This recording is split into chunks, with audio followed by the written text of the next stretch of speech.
धीरेंद्र शास्त्री उर्फ बागेश्वर बाबांनी छत्रपती शिवाजी महाराज आणि समर्थ रामदास स्वामी यांच्याबाबत वादग्रस्त विधान केलं होतं. आता त्यांनी या सर्व प्रकरणी माफी मागितली आहे. माझं वक्तव्य वेगळ्या पद्धतीनं दाखवण्यात आलं. मला याचं दुःख आणि खेद आहे. शिवरायांनी हिंदवी स्वराज्याची स्थापना केली. आम्ही शिवरायांची निंदा ऐकू शकत नाही. आम्ही छत्रपती शिवरायांना मानणारे आहोत.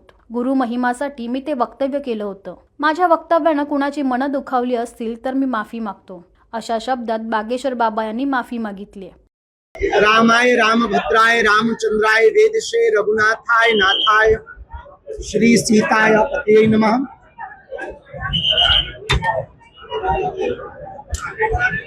अंजनानंदनम वीरम जानकी शोकनाशनम कपीसमक्षहंतारम वंदे लंका भयंकरम।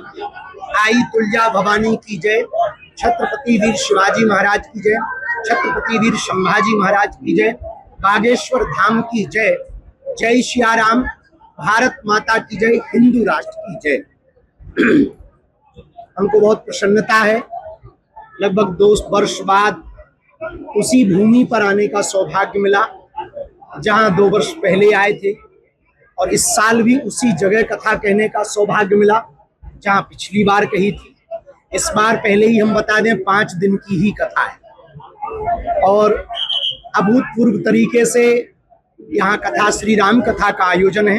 आज 26 तारीख से 5 बजे के बाद, क्योंकि धूप और गर्मी बहुत ज़्यादा है, तो इसलिए सायं 5 बजे से प्रतिदिन 30 तारीख तक यहाँ पर 5 दिवसीय राम कथा होगी। इस राम कथा के अंतर्गत लोगों को हनुमान जी से जोड़ने के लिए, हिंदुत्व के लिए जागृत करने के लिए हम इस कथा में समस्त हिंदू और सनातनियों को आवाहन करेंगे। एक विषय बहुत गंभीर है पूरे देश भर में, वो है लव जिहाद। लगातार लव जिहाद के मुद्दे बढ़ते जा रहे। हमारे मध्य प्रदेश में भी लगभग 280 से ज्यादा मुकदमे 1 वर्ष में दायर हुए, जो बड़ा चिंतनीय विषय है, स्लो पॉइजन है, इसको नकारा नहीं जा सकता।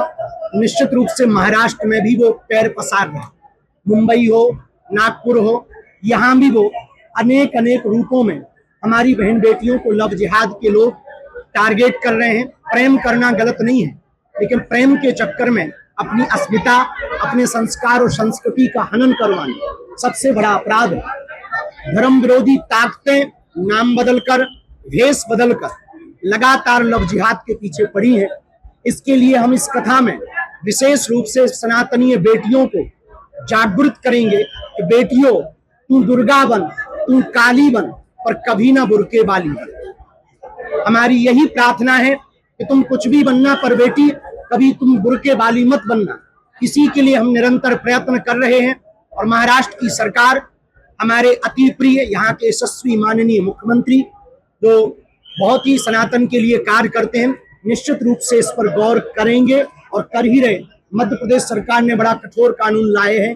मध्य प्रदेश सरकार, हम चाहते हैं पूरे देश में लव जिहाद के खिलाफ कठोर कानून बने। तो बेटियों से प्रार्थना है, जगह जगह एकजुटता करके लव जिहाद कैसे वो करा रहे उस पर विचार करें, और भूल से भी आईडी, इंस्टाग्राम, सोशल मीडिया पर वो अच्छी शक्ल दिखाकर, अच्छे कैमरा से फोटो खिंचवाकर, फिल्टर लगाकर, मीठी मीठी बातें बताकर तुम्हें अपनी बातों में फंसाएंगे।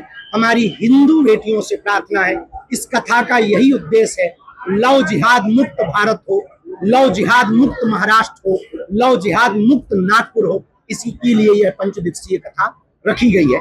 आप सभी पत्रकारों का स्वागत है। एक विषय आपके बोलने के पहले हम स्वविवेक से शुरू और करना चाहेंगे। हमारा आना परसों हुआ। परसों राष्ट्रीय स्वयंसेवक संघ के एक कार्यक्रम में भारत दुर्गा माता मंदिर में भूमि पूजन में हमें जाने का सौभाग्य मिला।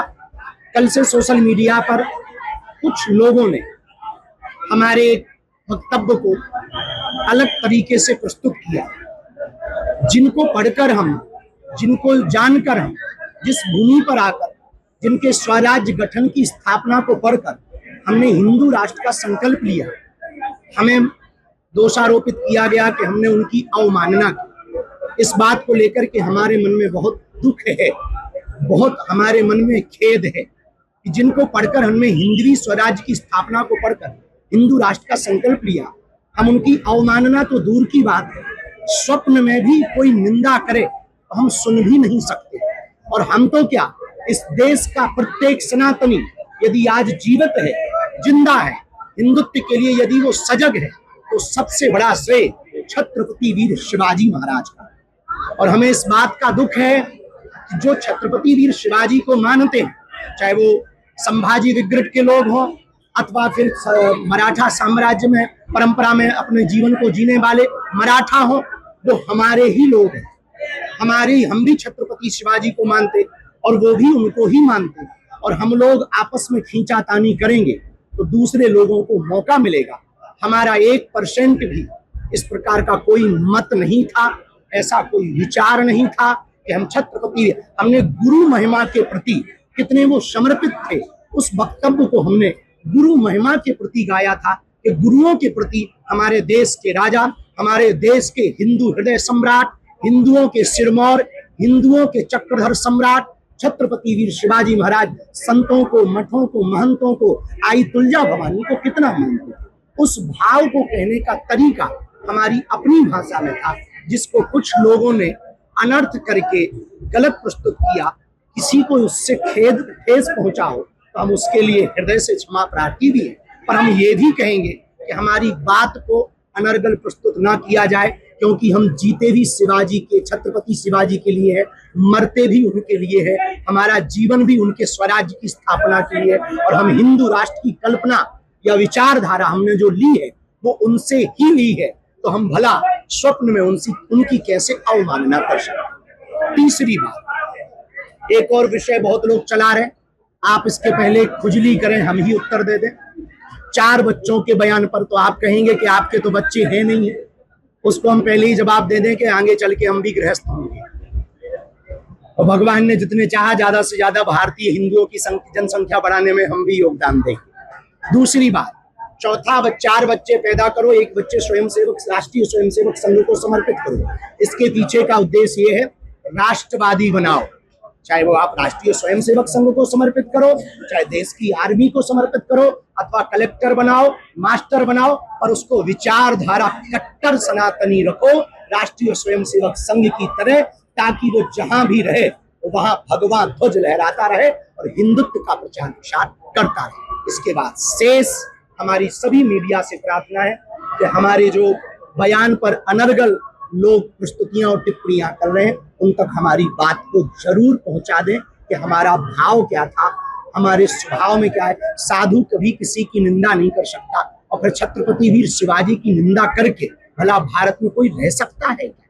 जिनसे हिंदुई स्वराज की स्थापना का हमने संकल्प सीखा हो, जाना हो, जिनकी वीरता को पढ़ करके हमने अपने चरित्र को, जीवन को बहुत संभाल कर चलाने का प्रयत्न किया हो, भला उनका कौन अवमानना कर सकता? इस बात को पहुंचाने की कोशिश